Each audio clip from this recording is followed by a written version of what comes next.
This YouTube channel does not promote any violent, harmful, or illegal activities. All content provided by this channel is meant for an educational purpose only.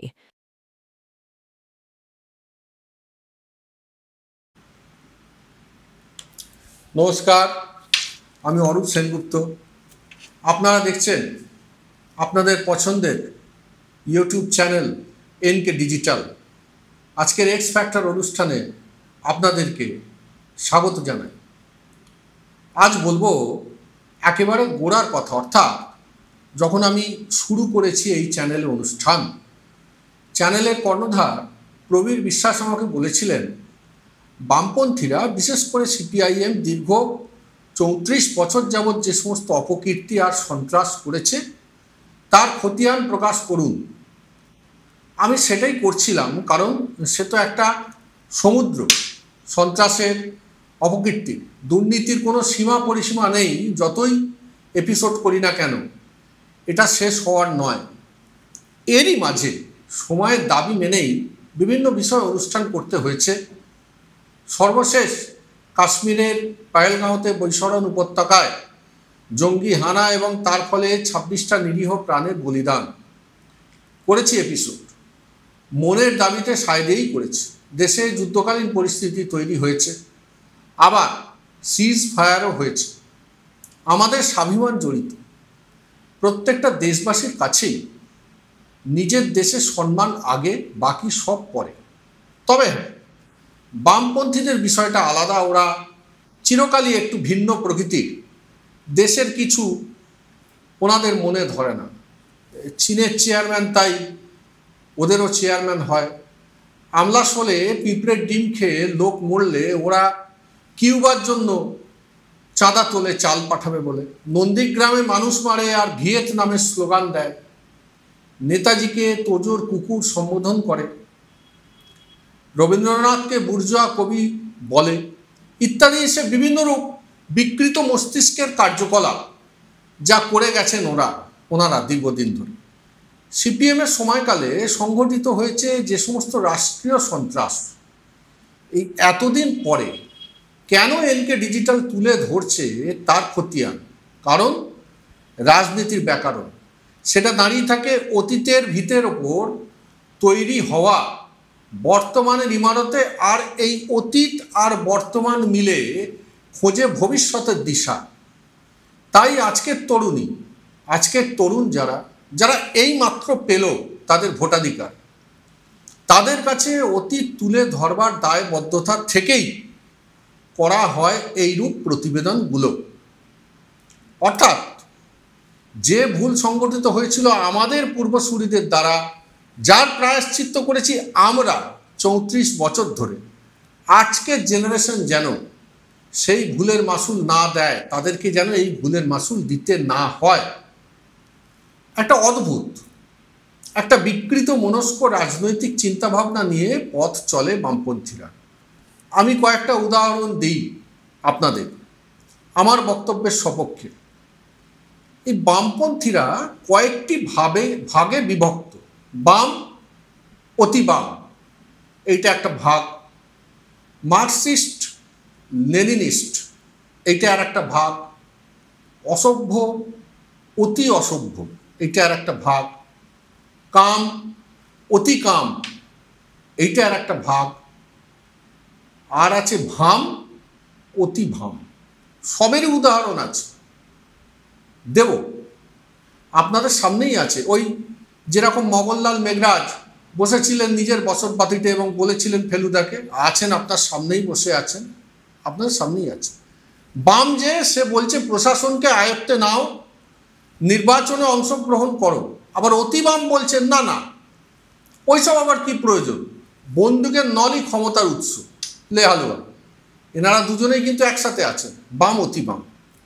বামকে Pramod Dasgupta, তিনি বলছেন পুলিশের বন্দুকে কি নিরোধ পরানো আছে, ইনি অসভ্য, বলেছিলেন একবার প্রমোদ দাশগুপ্ত এই কথা। এবার অতিবামকে ইন্দ্রানুজ, সে বুদ্ধদেব ভট্টাচার্যকে কুকুর বলছে, ইনি ছোট লোক। এটা হচ্ছে অতি বাম।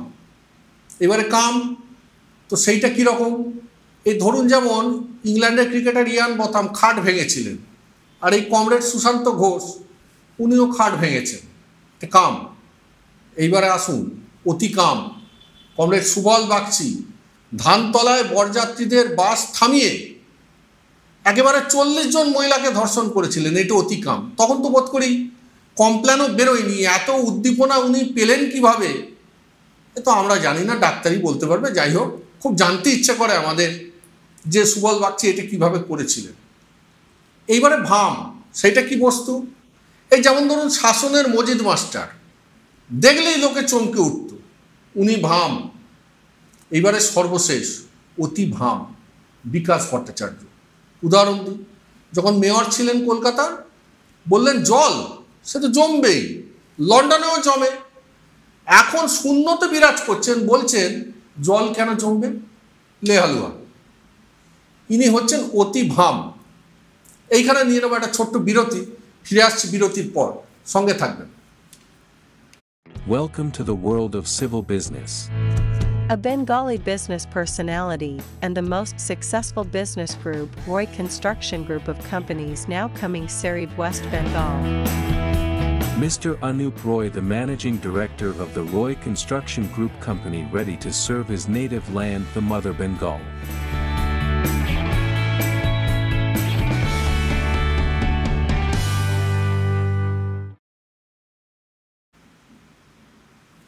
নমস্কার, ফিরে এলাম বিরতির পর। আপনারা দেখছেন এনকে ডিজিটাল এক্স ফ্যাক্টর। এইমাত্র কটা দিন আগে দেখলাম স্টেটমেন্ট দিয়েছেন, পাকিস্তানে যদি জঙ্গি ঘাঁটি থাকে তাহলে ভারত সেটা পাকিস্তান সরকারের সাথে আলোচনা করে মেটাক। যদি থাকে জঙ্গি, আপনি কি মানুষ দেখে অন্য কিছু বলুন তো? গণমাধ্যমে আপনার জন্মের শংসাপত্রের ছবি দিন তো দেখি আমরা সবাই। আপনাকে তারা মধুস্য পদবাচ্য বলেছিলেন কিনা? আসলে কি জানেন, স্বাধীনতার লড়াই তো কেউ লড়েনি আপনার দলের। দেশের প্রতি না আছে কোনো টান, না আছে কোনো ভালোবাসা। ওই যে রবীন্দ্রনাথ ছেড়ে কামু পড়েছেন, আজাদিকে ঝুটা বলেছেন। দেশ স্বাধীনতা লাভ করবার পরে বাজার গরম করতে এসেছেন। একবারই ভুল করেছিল রাজ্যবাসী, আর কোনো আশা দেখছি না। আচ্ছা ভালো কথা, ভারত যদি পাকিস্তানের সঙ্গে জঙ্গি ঘাঁটি নিয়ে তাদেরই সঙ্গে বসে, মানে আপনার কথা অনুযায়ী, তাহলে আপনার দল তো তৃণমূল কংগ্রেসের সাথেই বসতে পারে। দু একটা আসনের জন্য শূন্য দশা কাটাতে খারাপ হবে না, কি বলেন?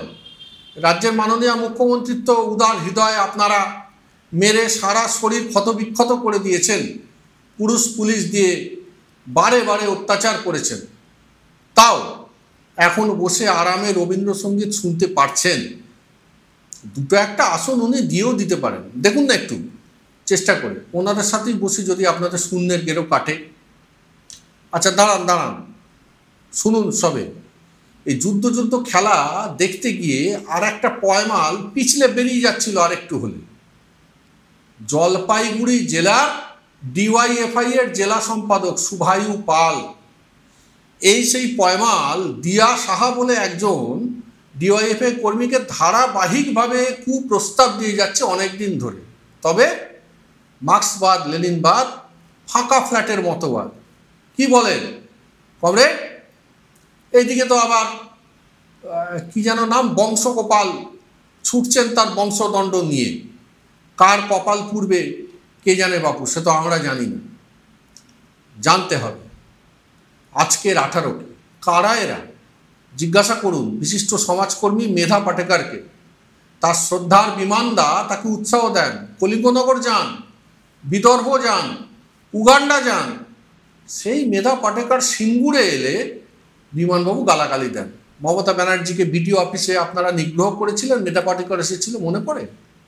সিপিএমের সন্ত্রাস নিয়ে আমি ইতিমধ্যেই বেশ কয়েকটা এপিসোড করেছি।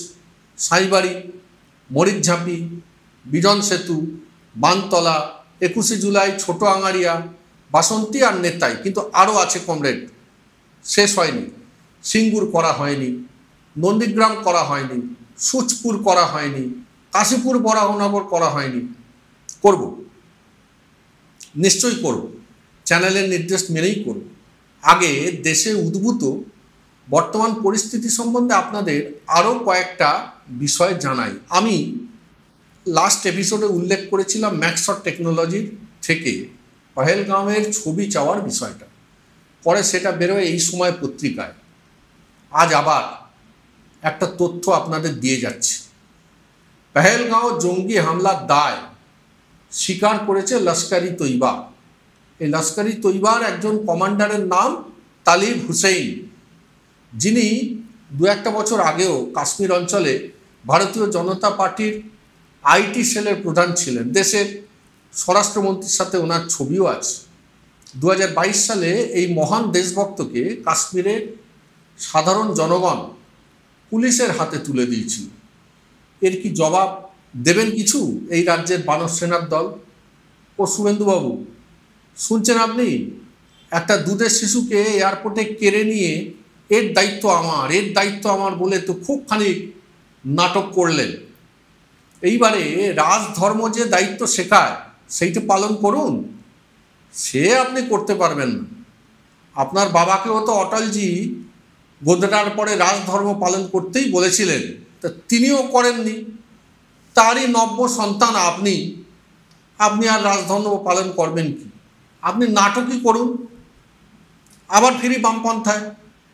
কলকাতার রাস্তায় এখন একটা চাকরি খেকো বুড়ো ভাম হাঁটছে, সাথে কিছু দেশদ্রোহী ইতর আছে। কি বিষয়, কেন হাঁটছেন এনারা? পরিষ্কার করি আপনাদের। পাকিস্তানি জঙ্গিরা গুলি করে হত্যা করলো আমাদের দেশবাসীকে, 26 জন। ভারতীয় সৈন্যবাহিনী তার জবাব দিয়েছে কয়েকটা জঙ্গি ঘাঁটি উড়িয়ে দিয়ে। খুবই যথাযথ পদক্ষেপ। কিন্তু ভামের দল মিছিল করে স্লোগান দিচ্ছে, নিরীহ পাকিস্তানিদের ওপর গুলি চালালো কেন ভারতীয় সেনা? সিন্ধুর জল দেওয়া হোক পাকিস্তানকে, ইত্যাদি ইত্যাদি। এইবারে বুঝলেন এরা কীরকম অদ্ভুতুরের শ্রেণী? প্রাণ হারালো আমার আপনার দেশের মানুষ, আর সিপিএম চীনের দালাল সে কাঁদছে পাকিস্তানের জন্য। ওখানে কেন ভারতীয় সেনারা হানা দিচ্ছে? আমি ভাবলাম এই নাকি নতুন প্রজন্ম এসেছে, ওই দীপশিতা, মীনাক্ষী, শতরূপ, সৃজন, এরা বোধহয় কাটাবে শূন্যের গেরো।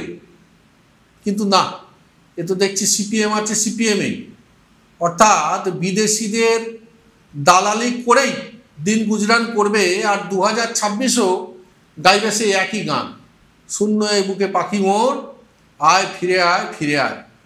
আপনাদের চারিত্রিক বদল একদমই হয়নি। নিজেদেরকে মনুষ্য পদবাচ্য নিজেরা মনে করতে পারছেন না, সেই স্তরে উন্নীতও হতে পারেননি। আপনারা 2026-এ থাকবেন সেই শূন্যতেই। আজকে এইটুকুই। দেখা হবে আবার পরবর্তী এক্স ফ্যাক্টর অনুষ্ঠানে। ভালো থাকবেন সবাই। নমস্কার।